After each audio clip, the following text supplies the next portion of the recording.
One of these days I'll be able to upload with a smile on my face talking about Call of Duty again. Today is not one of those days. So, for your viewing pleasure, I actually have old Modern Warfare 3 footage from, I don't know, way back when the game first came out. This was actually the first game I played online, and not the first match though. And I went a solid 36-10 with the MP7 with rapid fire because I was kind of a jackass.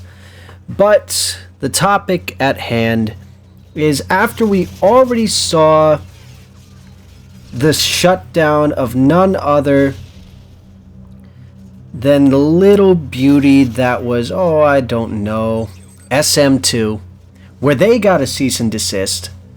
Now all of a sudden we see that it wasn't the first one to go, as Activision had no problem shutting down yet another one. As of today, Xlabs project was forced to shut down everything via a cease and desist letter on behalf of Activision Publishing.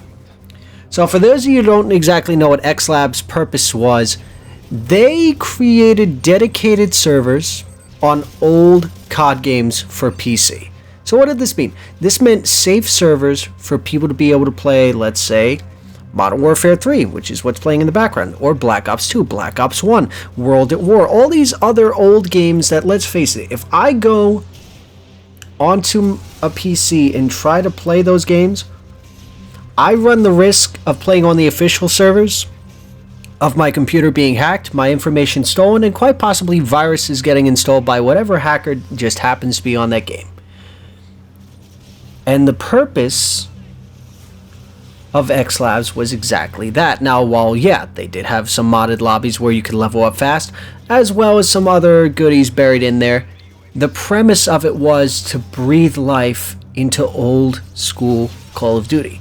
Now, let's face it, on the 17th of May, we saw the first thing go, SM2. Now we've seen Xlabs go. My question now becomes, is Plutonium Project, a similar thing that's been going on, is that going to be next?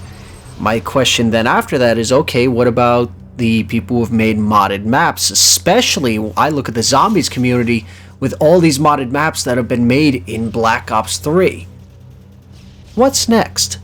Because it seems to be that Activision is pulling everything and anything to do with their intellectual property. For those of you who don't know what IP is, that's what it means, intellectual property, and pulling any fan-made stuff immediately.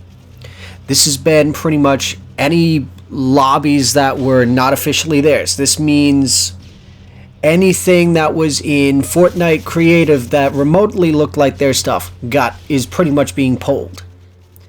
If you so much as sneeze into a tissue and it looks like the shipment map, you're getting a cease and desist letter. So where does that leave us right now? Because let's face it, there are a lot of people who are very disappointed with Modern Warfare 2. They're especially disappointed with how Warzone 2 is playing at the moment. And dare I say, it feels like everyone's being forced onto the newest game. Now, this is nothing new for any company that doesn't know how to back away from annual releases. I mean, look at every sports game that they shut down the servers of the previous couple of games to force people on the newest one, regardless of whether or not it's good. So, what do we see with COD? Kind of the opposite. They left the servers open. I could go on the Modern Warfare 3 right now and try to find a game. Am I going to? Probably not. And if I do, odds are it's probably going to be modded to shit. But it's the idea that Activision is intentionally sabotaging any chances of stuff fan-made or official stuff from being able to survive. They only want you on their newest game. Now, what do I mean by their official stuff? I want you to think about this for a moment. So far, since Warzone 2 came out, leading up into it, we have seen them destroy their own game. They destroyed Warzone 1, where they took out Rebirth. They took out Fortune's Keep. They left you with Caldera, took out Plunder, and simply left normal Battle Royale and went, alright, here you go. Have fun. Now you have to own Modern Warfare 2019 in order to play it. Oh, And then they go, okay, we're going to finally add Resurgence, but it's only on Warzone 2. We're going to add Plunder, but it's only on Warzone 2. Oh, all those things that you wanted to keep from Warzone 1, congratulations, we're going to resell it to you in Warzone 2. Oh, all these dedicated servers for all of our old games that were made by fans, anything that's breathing life into our old stuff that's keeping you away from the new, yeah, we're going to shut that down. So that leaves me with the question. Where do you think this is going? Why now all of a sudden? Because it's kind of piss poor to see this happening now. This could have happened when this first started off. If this had happened when COD was at its height, that the servers were getting pretty much, cease and desist letters right off the bat, no one would really be batting an eye. They might be a little pissed, but they wouldn't be batting an eye. But it's the fact that COD is so down bad right now that all of a sudden now we're seeing this start to pop up. We're starting to see problems now that it has people questioning, what is Activision's endgame? Are they the only ones who are allowed to fuck around and screw up their own IP? Or are they going to actually realize that there are some people that are capable of breathing life into the community, into their old games? Because let's face it, how many video games can you think of right now that have allowed the mod community, as well as just the gaming community as a whole, to continue to breathe life into it?